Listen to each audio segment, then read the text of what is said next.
টানা ৩ দিন ধরে মৃদু শৈত্যপ্রবাহ বয়ে যাচ্ছে উত্তরের জেলা পঞ্চগড়ে। আজ সর্বনিম্ন তাপমাত্রা রেকর্ড করা হয়েছে তেঁতুলিয়ায় ৯.৮ ডিগ্রি সেলসিয়াস। ভোর থেকে ঘন কুয়াশার সাথে হিমশীতল বাতাসে তীব্র শীত অনুভূত হয়। এতে দুর্ভোগে পড়েন কৃষি শ্রমিক সহ খেটে খাওয়া মানুষ। তবে বেলা বাড়ার সাথে সাথে দেখা মেলে সূর্যের। এতে জনজীবনে নেমে আসে স্বস্তি। তবে চুয়াডাঙ্গায় বেড়েছে তাপমাত্রা।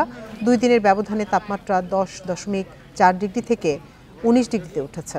এদিকে চাঁদপুরে সকাল থেকে মেঘলা আকাশের পর দুপুরে হঠাৎ বৃষ্টিতে দুর্ভোগে পড়েন সাধারণ মানুষ।